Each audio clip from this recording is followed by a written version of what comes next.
much motherfucking design on right now. Break it down, bring it back, make it clap. I got 3 old thoughts, new block, where that thing. Bitches on my line, and you know they come straight. Hold up, what it not, 45, scope it cash like, whoa. How you fucking with these hoes up?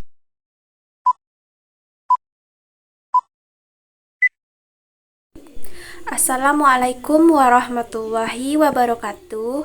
Perkenalkan, nama saya Tania Angelika dengan NIM 23017079.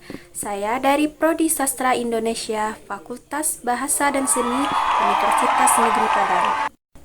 Di video kali ini, saya akan mempresentasikan atau menjelaskan materi ilmu budaya dasar, yaitu tentang manusia dan keindahan. Di sini yang akan saya bahas pertama kali ialah pengertian manusia dan keindahan. Yang pertama, pengertian manusia. Manusia adalah makhluk ciptaan Allah Subhanahu wa Ta'ala yang paling sempurna dibandingkan dengan makhluk lainnya.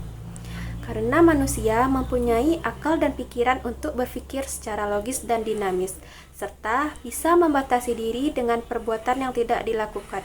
Dan kita pun bisa memilih perbuatan mana yang baik atau buruk buat diri kita sendiri.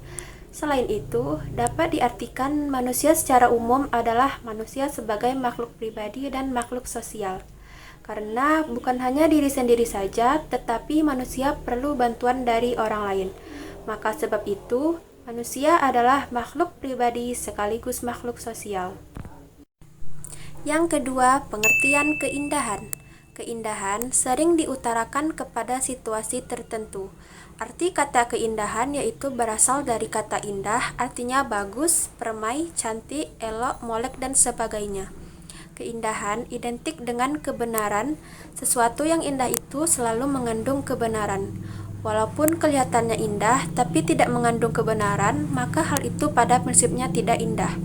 Keindahan atau keelokan merupakan sifat dan ciri dari orang, hewan, tempat, objek, atau gagasan yang memberikan pengalaman persepsi kesenangan, bermakna, atau kepuasan. Dalam Kamus Besar Bahasa Indonesia, keindahan diartikan sebagai keadaan yang enak dipandang, cantik, bagus, benar, atau elok. Keindahan dipelajari sebagai bagian dari estetika, sosiologi, psikologi sosial, dan budaya. Sebuah kecantikan yang ideal adalah sebuah entitas yang dikagumi atau memiliki fitur yang dikaitkan dengan keindahan dalam suatu budaya tertentu untuk kesempurnaannya. Keindahan tersebut pada dasarnya adalah alamiah. Alam itu ciptaan Tuhan. Alamiah itu adalah wajar, tidak berlebihan dan tidak kurang. Konsep keindahan itu sendiri sangatlah abstrak, ia identik dengan kebenaran. Batas keindahan akan berhenti pada sesuatu yang indah dan bukan pada keindahan itu sendiri. Keindahan mempunyai daya tarik yang selalu bertambah, sedangkan yang tidak ada unsur keindahannya tidak mempunyai daya tarik. Orang yang mempunyai konsep keindahan adalah orang yang mampu berimajinasi, rajin, dan kreatif dalam menghubungkan benda satu dengan yang lainnya. Selanjutnya, hakikat dari keindahan. Keindahan adalah susunan kualitas atau pokok tertentu yang terdapat pada hal kualitas yang paling disebut adalah kesatuan atau unity, keselarasan atau harmoni, kesetangkupan atau simetri, keseimbangan atau balance, dan pertentangan atau kontras. Herbert Reed merumuskan bahwa keindahan adalah kesatuan dan hubungan-hubungan bentuk yang terdapat di antara pencerapan-pencerapan indrawi manusia. Filsuf abad pertengahan Thomas Aquinas mengatakan bahwa keindahan adalah sesuatu yang menyenangkan bila mana dilihat. Menurut luasnya pengertian keindahan dibedakan menjadi 3, yaitu yang pertama, keindahan dalam arti luas. Menurut Aristoteles, keindahan sebagai sesuatu yang baik dan juga menyenangkan. Yang kedua, keindahan dalam arti estetik murni, yaitu pengalaman estetik seseorang dalam hubungan dengan segala sesuatu yang diserapnya. Yang ketiga, keindahan dalam arti terbatas, yaitu yang menyangkut benda-benda yang dapat diserap dengan penglihatan, yakni berupa keindahan bentuk dan warna. Ada 2 nilai yang penting dalam keindahan. Yang pertama, nilai ekstrinsik, yakni nilai yang sifatnya sebagai alat atau membantu untuk sesuatu hal. Contohnya, tarian yang disebut halus dan kasar. Yang kedua, nilai intrinsik, yakni sifat baik yang terkandung di dalam atau apa yang merupakan tujuan dari sifat baik tersebut. Contohnya, pesan yang akan disampaikan dalam suatu tarian.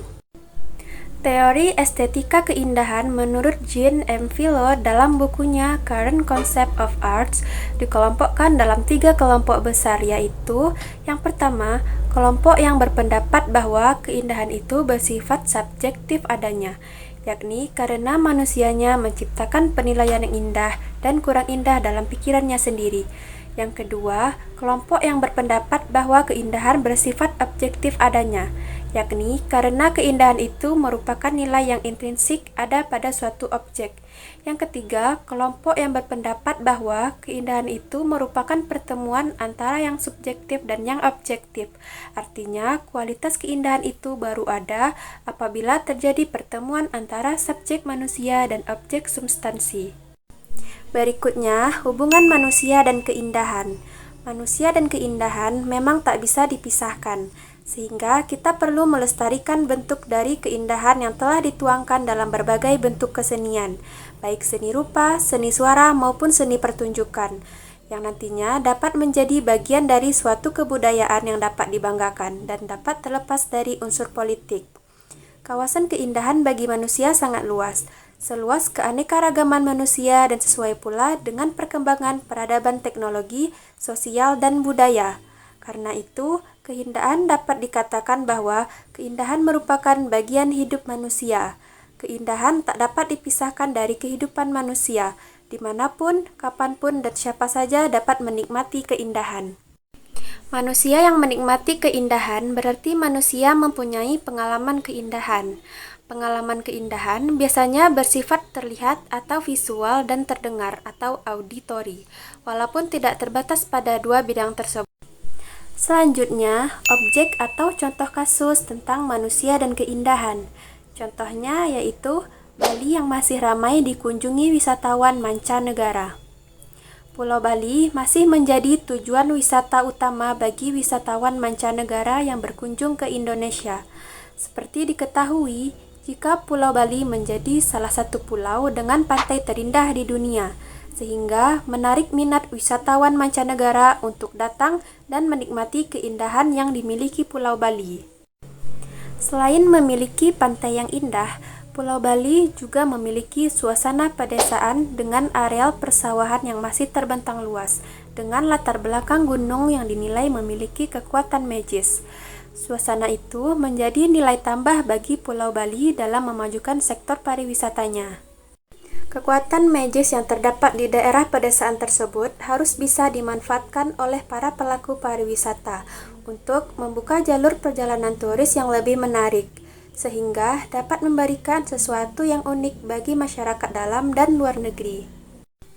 Sementara itu, wisatawan yang berasal dari luar negeri yang berlibur secara perorangan ke Bali tentu menginginkan untuk bermalam sambil menikmati suasana hotel berbintang.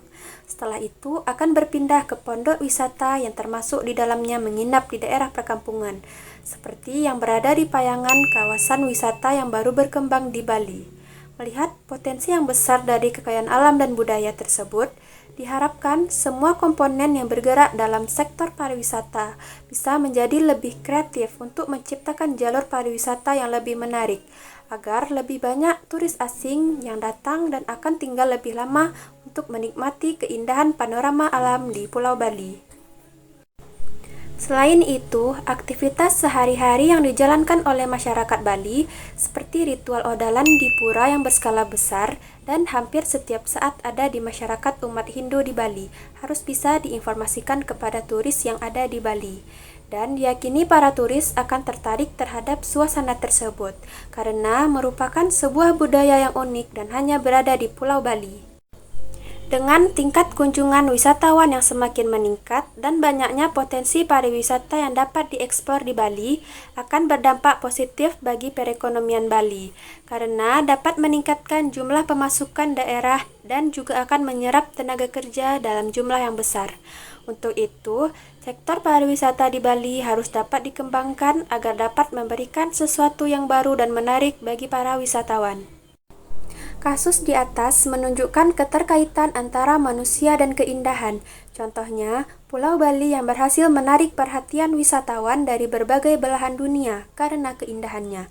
Sebagai manusia dan bagian dari bangsa Indonesia, kita sudah sepatutnya untuk selalu menjaga alam.